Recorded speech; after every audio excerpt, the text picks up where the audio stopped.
Hello, welcome to my YouTube channel Karma and Destiny. And today topic is Ketu. As my last video was on Rahu, and today I would like to make video on Ketu because these are the karmic nodes I have told in the last video. They are getting they are getting some events from the past life.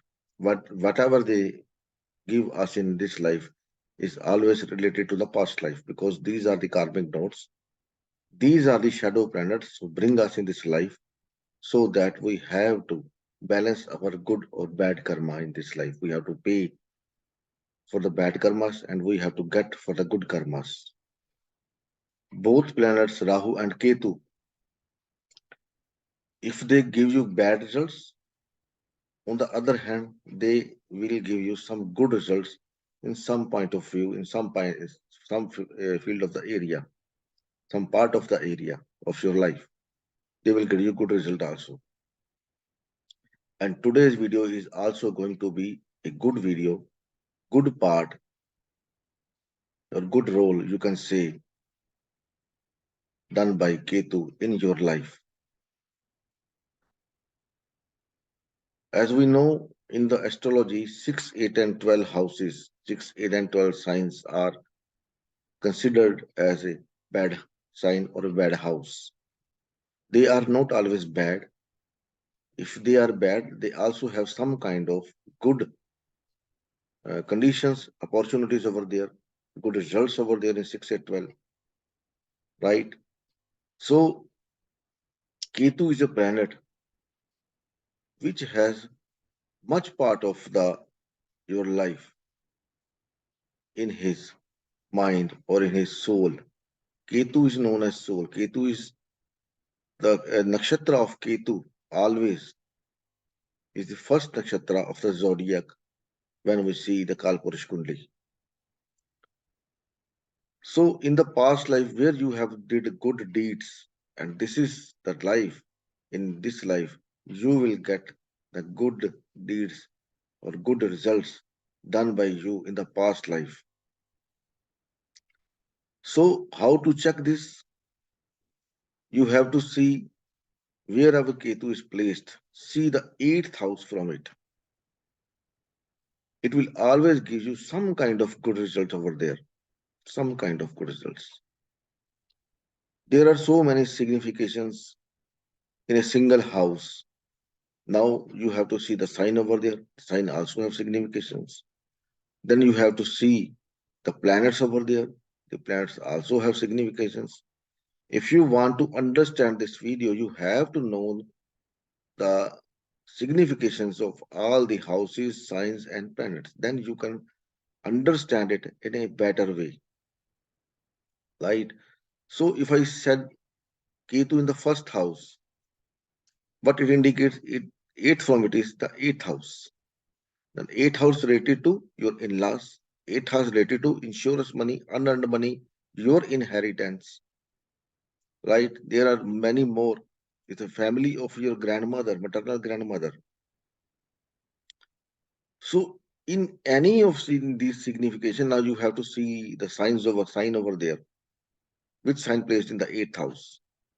Did you get a good result over there? Did you get a good response over there? You have to check it. If you have Ketu in the second house, then it is the ninth house. What is the ninth house? Ninth house is your father. Ninth house, your boss, your guru, your spouse, siblings, right?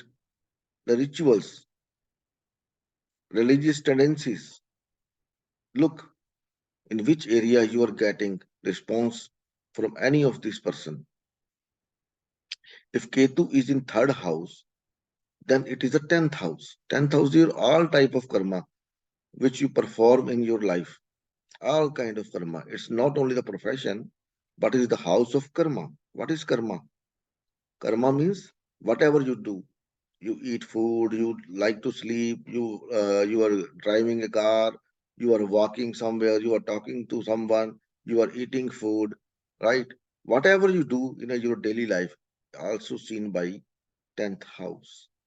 So now you have to check over there which is a sign placed over there, in which area of your life you are getting a good response, good result over there without any support, right?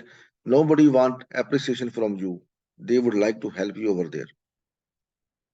If you have Ketu in the fourth house, then see, check your friends, check the people in your daily life you are dealing with, your clients, business clients, to whom you visit, to whom you deal with your stuff. If Ketu is in the fifth house, then see the bedroom life. See how your spouse, when you are, how your spouse is behaving with you over there. He is helping you. He is like to serve you. In foreign land, you get help over there, unexpected help, right? If you are sick, you have a mental power over there, then you can cure by your mental power and without any medicine. You will like to avoid the medicine, to take medicine, but like to get cure by your willpower only. Sixth house Ketu make you a person, self-made person. You will take help from others, but others will also like to help you and did not want anything from you. In the seventh house, Ketu, then it is the family, it is the finance. If you are financially unstable, you get help from someone which can help you with the finance. Did not ask for the interest also. Likewise, in every house, you can check where Ketu is placed.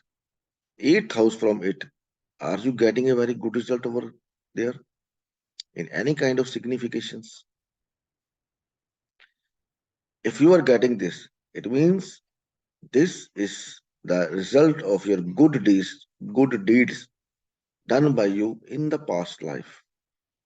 And in this life, you are gaining, or this is a fruit of your past life good deeds. I hope you would like this video also. And I also request you to do comment and let me know about your experience, what you find in this video. Is it helping you or not? Because if you let me know, it will help me. It will give me courage to make more videos like this. And I would like to make videos which can help you in your daily life, right? Where you can do good things, good deeds, and can cure your life, can get away your problem, and your problems can be away from you by doing some kind of good things, right? I will let you know, and I will like to check the comments, and I will always try to reply any of the comment which I get on my videos. This is my habit, right? So see you in the next video. Till then, bye bye. May God bless you all. Goodbye. Have a good day.